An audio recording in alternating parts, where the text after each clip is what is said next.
much is Trevor Relaford like his brother? I think they're very different. Obviously, he's a lead guard, um, really good with the ball, really crafty. Rutherford's more of an athlete, defender. His brother's been more of a scorer this year, and he's the catalyst for their offense. Obviously, with a couple of injuries, he's become even more, of a scoring option. So, it's when he's their best guard, and so we got to really do a good job of neutralizing him, and he's got to guard our guys too. So we got to really work. Hopefully, the press really works him, and we're going to try to tire him out, and we're going to try to go at him, get him in foul trouble, because obviously it's a different game if he's not in the game. Defensively, that's what you've preached since the beginning. Get your work done on defense, and the offense will come. Right. What were the main things looking at that game defensively that weren't there for you guys on Sunday night? The main thing is I don't think the press hurt us. I think that at the end of the day, when we got to half court, it's just about containing guys and making sure they don't get into that second line of defense. We do a great job of pressing the ball. It wasn't the press. What it was is once they get across half court and once we're guarding their offense, it's really the rotations and just keeping guys in front of you and not trying to steal the ball, and just really just working it and working it. And they really, our guards really work hard. Obviously, I'd love for us to take a couple more charges and block a few more shots, and that would really help. And that's something we've been working on. But at the end of the day, maybe space them a little bit more, keeping the same type of pressure, making sure we have a little bit more help. And, at the end of the day, McNeese made some tough shots. That's the other thing. They made tough shots, and when you play that way, you rely on them missing some of those chippies. And then at the end of the day, when we did play good defense on them, we didn't get the rebound. And that's the other thing. So I think that the adjustment is because these guys are really good at driving the ball and a little dribble drive offense, and you're really going to play at the end of the shot clock a lot. It's just a matter of containing them and contesting threes. But at the end of the day, the other thing that hurt us the other day, they got 7 offensive rebounds in the second half. We have to limit second shots. Feel like Sunday's out of their system?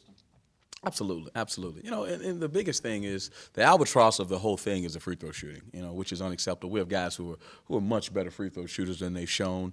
I got them. They got to make 100. They've been at it. They've been. I've been really on them and about the free throw shooting and just really going to the line and concentrate. It's not about yelling at them. I don't believe it yelling at guys. It's a concentration thing, and they need to be comfortable, and it comes down to habits. And at the end of the day, they are good enough. At one point, we were 8th in the country in free throw shooting. So that means we're capable. It's just a matter of a little bit more concentration. And, you can't say the break because before the break, we missed 13 the game before. So hopefully that's just a little blip, on the screen and something that gets corrected because at the end of the day, forget about what happened defensively against McNeese State. We scored 75 points. If we had made our free throws, it would have been well over 80. That's enough points to win the game. At the end of the day, that's enough points. We got to make our free throws, and obviously we have to defend. Coach, talk about Jaye Crockett and his contribution off the bench, double machine right now. Just talk about him. He's been great. Jay's been great. Obviously the rebounding is through the charts. I'm on Dejan and Tolbert to get their level of rebounding up to Jay's because he's been phenomenal. The other thing is the scoring. He just finds a way. At the end of the day, I look at the stat sheet and I'm amazed. The double doubles. And Jay's just been really working hard. And I'm challenging Kravic and I'm challenging Tolbert to get their play up to Jay's. Their shooting percentages are great. We got to get those guys inside to shoot more free throws. They've done a great job between Jaye, Kravic, and Tolbert with their shooting percentage. So we got to play a little bit more inside out because our outside shooting is not as prevalent as I like it to be right now. So we need to throw the ball a little bit inside and get to the foul line a little bit more with the inside guys. And they're better free throw shooters as well. So I think there's been a little shift change, and it takes time. We got 7 new players. It's taking some time to learn what you have and what you don't have to a degree. And hopefully as time goes on, those guys become a little bit more comfortable and they start playing a lot better because when we're working on all cylinders, we're a pretty tough team. And at the end of the day, that's what we're working on right now, finding out our identity. We're obviously going to be a team that gets up and down because we're a much better team when we play up and down. The problem is when people slow us down and make us play half court, we got to know who we are and we got to play inside out and we're a little bit more selective and a little bit more patient and drive the ball and get to the foul line and make foul shots. Coach, you said the game plan was in. It's all about just the guys, becoming playmakers. Elaborate on that. Well, at the end of the day, it's really not about what Alabama does or what a McNeese State does. It's about Texas Tech playing Texas Tech basketball. That is pressure at all times. We're going to make sure that we put pressure on you offensively and defensively. And at the bottom of our triangle, our attitude triangle is play hard, and the next thing is play together, and which I think we're getting. At certain times, things could happen differently in the game, and we may not play together as much, or it may seem that way because I allow these guys to make individual plays. The next caveat we got to get is we got to start playing smarter. We just got to play smarter. And with a new team and a young team with 7 different players, it's sometimes that's a little bit part. That's a little bit part of the game. That's a little thing that you got to work out a little bit. Those are the edges, the loose ends that we got to tie up. Where guys are just the speed of the game, playing in high level games. You can say what you want about McNeese State. Their RPI is 49, and they got new guys eligible. That was a game that everything had to go right for them to win that game, and it did. And everything needed to go wrong for us, particularly the free throw shooting, which it did, for us to lose that game. So I'm not saying that McNeese is not a good team. I'm saying that was a blip on the screen for this team. And at the end of the day, I know my guys weren't looking forward to Alabama. They weren't looking past McNeese, and I'm not blaming it on finals. At the end of the day, we have to take care of business. But playing Texas Tech basketball is playing hard at all times, playing together. And now, as we mature as a team during the year, we got to start playing smarter. Dejan, he knows that being more physical and tougher is what he has to do. And at 6'11", 240 with the speed he has, he looks like a guy that really should be able to dominate on the glass. In terms of him becoming tougher, is it a matter of just he has to have that experience, he has to be in the fire? What do you try to do to kind of help speed up that process? Well, it's a choice. To me, it's a choice. It's just like, not making free throws and getting back in the gym and just working on your habits, working on what you do every single day. Well, Dejan's a choice. To me, and I've talked to Dejan, it's not criticizing Dejan, it's just coaching him. I say there's really no reason. It's not like Jaye Crockett is a physical specimen. Why is Jaye Crockett getting 8 rebounds, in the last 3 games, and right now you have 4 rebounds? Well, it's because Jay's making an attitude, making a choice that he wants the ball. And it's just something that Dejan has to do. He's capable of doing it. It's just something that has to become a part of his daily appetite of, I need to rebound the ball. And what will happen is his game will start to improve, and there's no reason why he and Tobit shouldn't have double-doubles, because they're capable. And, that's the challenge I have to them, and I know they're going to meet it, and this is a great game for it to start.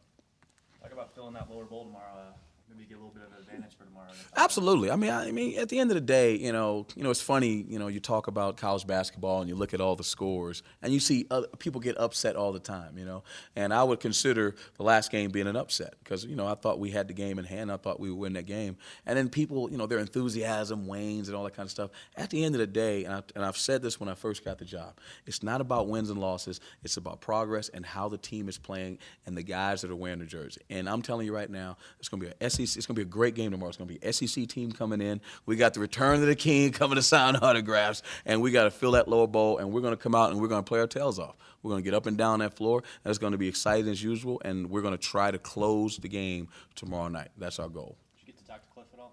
I have not talked to him yet, but I'm sure I'll get a chance to. No question. Travis Relaford for a few years now. You got any insight from him as to his brother's game at all?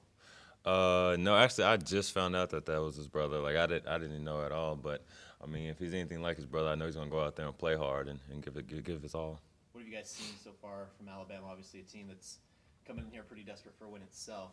What have you guys seen from what they're capable of? They attack the paint. Their guards. They penetrate hard. They're getting the ball, and they're going straight to the rim every time. You guys feel like you've accepted the loss and moved on? Yeah, we have. I mean, and we learned from that game because their guards were penetrating, getting in the paint. It was a lot like what Alabama's going to come in here and do, and we just have to fix that, the mistakes we made last game, and make sure we don't do it against Alabama. So you've been a double-double machine lately. Kind of explain how important that is and your efforts for the team. I feel like all our bigs need to go out there and try to get a double-double because we need that. We need rebounds, and I mean, you need that 10 points from everybody because I mean, we're an attacking team. We move fast. We score a lot, so we need everybody to contribute and get rebounds and points.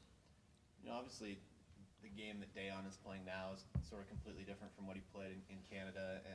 When he was growing up, a lot more of an open floor running game there. Mm-hmm. What have you kind of tried to convey to him about how physical he needs to be, and how do you think he's sort of starting to slowly come around to that if he is?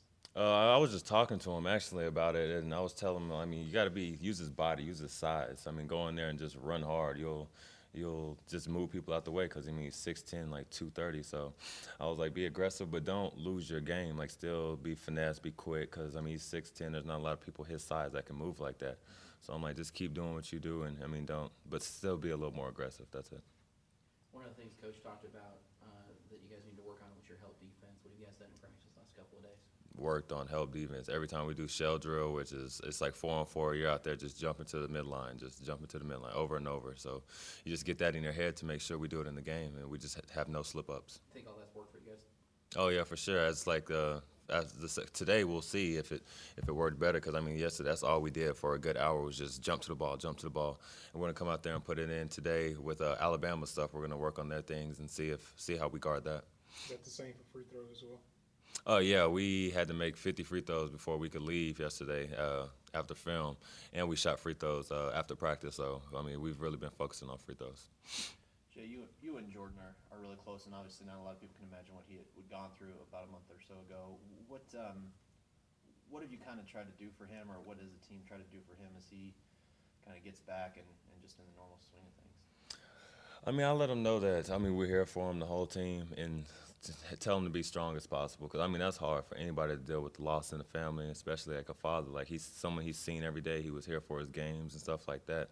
And it's difficult losing a loved one. So, I mean, I'm just trying to be there and just support him as much as I can. You I mean, kind of have faith that once he sort of gets back and gets clicking again, that he's going to be sort of the same player that he was a year ago. Oh yeah, definitely. I mean, you see spurts of it. Like last game, he was 3 for 4. I mean, he only missed like 1 bucket. So, he's still there. It's just, I mean, his mind's a little gone a little bit. I mean, back home, like he talks to his mom every day, and he's just going through a lot right now. So, I mean, he'll get back in the swing of things for sure. Dan, what have you guys kind of seen from Alabama so far watching that you guys can see that they'll bring to the table tomorrow night? They're an aggressive team. They're gonna drive it down the lane and try to get us in foul trouble and try to get easy baskets. And they can also shoot the 3-ball. So they're just really all around tough, aggressive team. I feel like everybody's put it behind them. What happened on Sunday? I think we have. We had one of our better practices yesterday. We were really going at it, especially on defense. We were diving for loose balls and trying to grab every rebound, boxing everyone else, and just doing everything that we could have done better on in the McNeese State game. Talk about Jaye Crockett and his efforts, double-double kind of machine right now. Kind of talk about his efforts and what he's going to need for tomorrow. He's been phenomenal so far in the season. He's been rebounding, scoring under the basket. He's just been our leader overall. I mean, that's what he does in practice, and it just translates in the game, and we just need that continued effort from him every game. Dan, how do you feel, now that we're a little ways into it, that your progress is coming, and where do you kind of see yourself needing to make gains? It's still where I needed it to be. I hope for it to be at the beginning of the season. Toughness, just not grabbing rebounds the way I know I can, and I just got to do a better job of that. Be tougher. What is sort of the key to getting that done for you? Just having an aggressive mentality. Just thinking to myself, I need to grab every rebound, or I need to box my guy out. I can't let my guy get the rebound. I have to block shots, step in and help. So just got to work on that. You mentioned they're going to try to get you guys in foul trouble. What are you going to have to do specifically to make sure that doesn't happen? I mean, we just have to have our hands up and just contest every shot, but not reach in, not push them in the back or stuff like that. I mean, we just have to play them straight up and space them out. Also on perimeter defense, just space them out so they don't get to the rim at times. You have to rely on your guards for that? Pardon? You have to rely on your guards for that? I mean, yeah, we do. Our guards play great defense, but we're going to rely on them on just keeping their opponents in front of them. And if they do get by them, then we're just going to step in and help and just try to contest their shot. I mean, our bigs are obviously taller than their guards, so just contest the shot and play them straight up and not foul. Coach Walker mentioned that you guys needed to work on your help defense after the McNeese State game. What have you guys done to work on that in practice? We've really worked on that actually. We just did sequences in practice where if a player drives it, we positioned ourselves to where we need to be. So the helper's going to step in, try setting up a charge, and then we need to help the helper also. We worked on that a lot. We talked about it first, and then we just displayed it in practice yesterday. So hopefully it translates to the game tomorrow. Yeah, how different are the defensive schemes that you guys did last year? Is there a big difference to what you guys are trying to do on defense? I think it's pretty similar. I mean, aside from we press a lot more this year, but just half-court defense, it's the same. We're just trying to be as aggressive as we can. Try to get steals, deflections, and block shots. There were some easy baskets sometimes you guys gave up where it seemed like you guys were really trying to get in transition and go, and there were certain times where they were able to kind of take advantage of that. Has coach talked to you guys at all about kind of finishing defensive possessions? Even though as much as you guys like to run, that you got to make sure that you close those out before you start heading up the other end of the floor. Yeah, he does really. He says play hard for the 30, 35 seconds of defense, and then you'll get rewarded on offense, hopefully. But first, you got to get that stop on defense. We just have to not try to gamble as much, maybe not try to I mean, it works a lot, but we just have to try maybe not gambling as much and just play solid for those 30 seconds. And then the most important part after that is we have to get that rebound so we can go back on offense.